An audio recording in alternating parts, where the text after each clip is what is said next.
Сәлем қыздар, біз бүгін сіздермен қатпарлы қамырдан жасалған рогалики дайындаймыз. Бізге қажетті заттар: 180 грамм су, шым тұз, жарты чайный ложка дрожь, 30 грамм сары май, 2 жұмыртқа, 20 грамм құмшекер, 200 грамм сүт, 80 грамм май, керегінше ұн қажет. Ең алдымен ыдысымызға жылы сүтімізді құямыз. Üstüne жылы суымызды құямыз. Дрожжымызды саламыз. Үстінен құмшекерімізді салып, шым тұзымызды салып, дұрыс араластырамыз.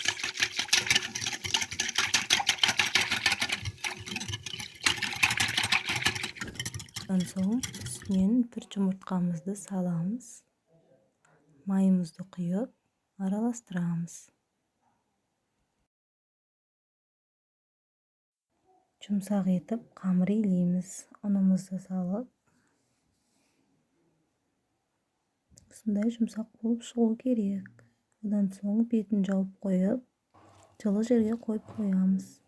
Біздің қамырымыз осындай болып ашиды. Одан соң бұны 12 немесе 10 бөлікке бөлеміз. Одан соң мен 10 бөлікке бөлдім.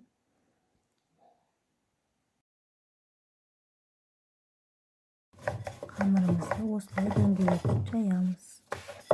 Қалың болмау қажет. 10 бөлікке бөлген қамырымызды 5-еуін бөлек қылып істейміз. Жайылған қамырымыздың үстінен бөлме температурасындағы сары майымызды бетіне жағып шығамыз. Осылай 5 қамырды жасаймын. Видеоларыма лайк басып, комментарий жазуды ұмытпаймыз. Енді 5-шісін үстінен жағып болған соң, оған май жақпаймыз, үстінен осылай басып шығамыз. Одан соң домалақ етіп жайып, рогаликтің формасын келтіреміз. Осылай кесіп аламыз.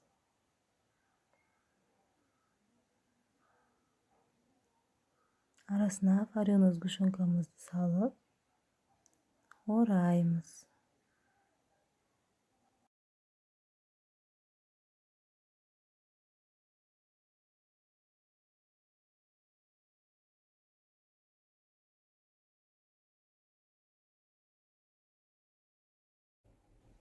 Осындай рогаликтер шығады.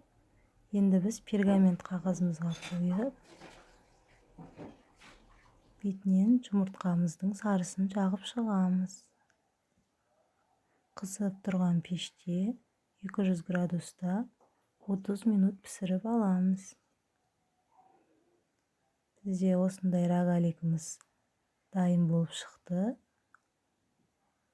Өте дәмді, барлықтарыңызға ас болсын.